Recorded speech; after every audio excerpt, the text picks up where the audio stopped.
Hello Doverne, you've caught me at the water tray today. So this week we're going to be looking at different types of measuring, and the first thing we're going to be investigating is capacity. Okay, capacity is how much something holds. So our first activity will be based in the water tray, and this is a really great place to look at capacity. There's a little bit of vocab around capacity that your children need to learn. They probably will know a lot of this, but it's worth really reiterating it and pointing it out to them. Full, empty, half full, you can talk about, and then you've got nearly full and nearly empty. And when you're approaching this, we would literally say, just give the children lots of different size containers and talk about what full looks like, what empty looks like, how are they different. Lots and lots of lovely discussion. You can do it not as a sort of standalone activity, but just in the bath even, you know. Oh look, I can see that your jug is nearly full. Can you make it completely full? So making sure that they understand that full means all the way up to the top. Okay, you can talk about where halfway is. Okay, you can talk about that it would be halfway up the side so that the water would be halfway, half full. Okay, and likewise, if my jug is like this, is it empty or is it nearly empty? So lots and lots of opportunities for vocabulary extension there. Okay, so obviously we're at the water tray, but it doesn't have to be just water that you explore capacity with. It could be that you get into the sand pit and you're filling up different containers in the sand pit and exploring, are they full, half full, empty, and so on. It might be even using the vocabulary and the language at home around the house. So, oh my goodness, look, the bin is full, we need to make it empty. So this language is language that they should be using every day in everyday life and everyday routines.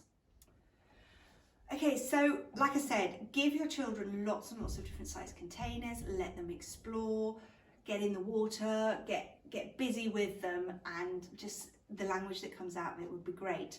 One thing you could kind of guide them towards exploring is that if I have this container full, is it going to hold, is it going to stay, is it going to hold the same amount of water as this container? Now that might seem really, really obvious to you and I, but actually it may not be quite so obvious to your children. They see something that's full, therefore it might be the same. So then you can do a little investigation. Well, actually, if I use this one to fill another container up, will it fill it up to the top? Actually, it fills it about halfway. And if I use this container, what do we think is going to happen? Is it going to fill it halfway? Is it going to fill it up to the top? Or is it going to overflow because there's too much water? So lots and lots of comparisons of different sizes.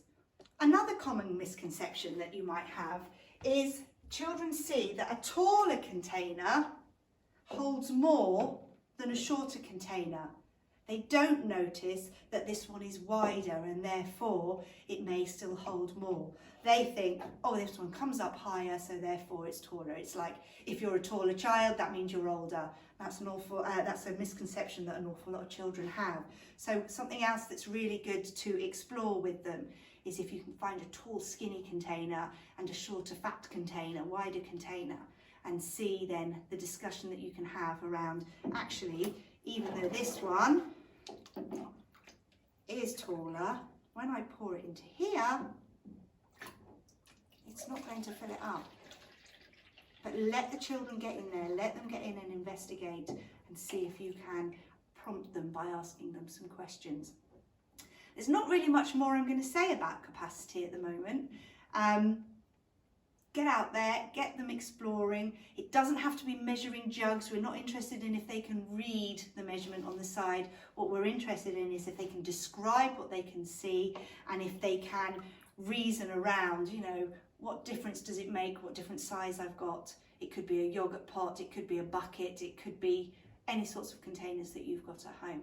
Okay, so have lots of fun with that and we'll catch you again tomorrow. Take care, bye bye.